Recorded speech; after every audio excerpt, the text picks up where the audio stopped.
Hi guys, let me ask you something like when all of our prime minister, all of them, all five of them are either convicts, ex-convicts or suspects in a criminal investigation. Is it really any surprise that our students are turning into bullies rapists murderers after the shocking case of a Form 2 student stabbing a Form 4 girl, some say over 200 times at a school in Bandar Utama? Former Prime Minister Muhyiddin blamed Anwar's government for the tragedy. This is what Muhyiddin said. He said this is not an isolated case. It is a clear sign that the education system and the government has failed. This is what he said. Now that got me thinking. Has our government truly failed the younger generation? Now at first glance, it might seem like a stretch to connect the two, but after thinking about it, I think the answer might actually be yes. Yes, our government, or more precisely our leaders, may well be responsible, or at least partly responsible, for the moral collapse we are witnessing amongst the youth. Just look at the track record of the people who have led our country. Najib is currently serving a 12-year sentence for corruption related to 1MDB. Anwar Ibrahim, our current Prime Minister, has been jailed not once but twice. Muhyiddin also facing corruption charges and money laundering charges. Mahathir is under investigation by MACC for unaccounted overseas assets. Ismail Sabri Yaakob recently forfeited 170 million to the authorities. 5 living prime ministers, not one without a taint of a scandal.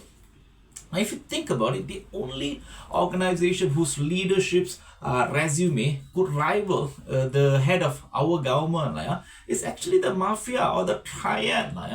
Now, when the record of our prime ministers resemble crime bosses, is it any wonder that the students beneath them behave like gangsters in uniform? As the saying goes, the acorn doesn't fall far from the tree.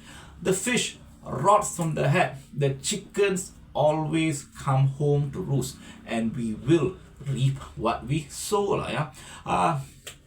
The theory on how to raise the younger generation well is actually not difficult. It is the following through with our conduct, with our example, that is the hard part. Theory-wise, all that we have to do to raise the younger generation well is teach them what is right and wrong. And after that, we just have to exemplify what we taught them with our conduct, with our example. That's basically it. You do that, you have taught your younger generation well. For example, if we teach our younger generation that they should aim to be wealthy but not resort to bribes or theft or stealing to do so, or that they should aim to win but not by cheating, they should win fair and square, or that they should aim to up their status in life by doing things that are admirable, that are difficult, not by resorting to flattering people or pulling others down. And if we exemplify what we teach them with our own conduct, with our own example, then all we have to do is actually just treat the younger generation with some degree of fairness, be considerate to them, be a little bit kind, be magnanimous, be a little bit generous to the younger generation, and they will naturally admire us. And once they admire us, they will definitely follow our example.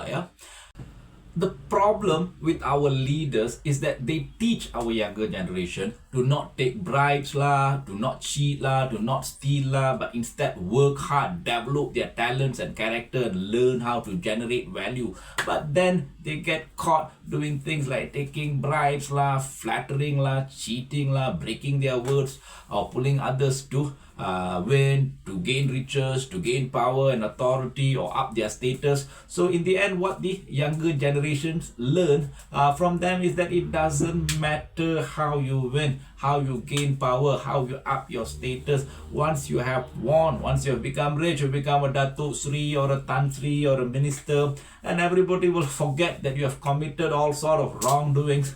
to rise up in life, but they'll just admire and respect you. All you have to do is to continue with the charade, is just tell people don't cheat, don't lie, don't steal, although that is not what you did in order to rise up.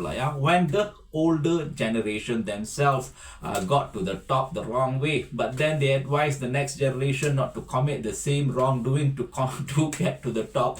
You know what the younger generations are learning? Subconsciously at least, they are learning that only losers will follow their instruction. To be a winner, they should follow the older generation's example, not their instruction. The recent spate of troubling incidences at schools are likely just the worst case scenarios of what is happening to our younger generations. But I'm quite sure that the damage done to our younger generation through the bad examples of the leaders of the previous generation is quite comprehensive.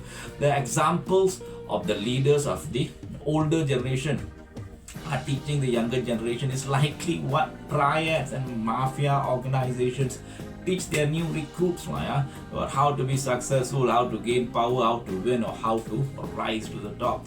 Considering that, I can't help but believe that the recent spate of disturbing events in our schools are just the teasers of what the future of the country is going to look like. When the full movie hits the theater, I think it is going to be a horror show. Anyway, thanks for watching, guys. See you again in the next episode. Bye bye. Take care.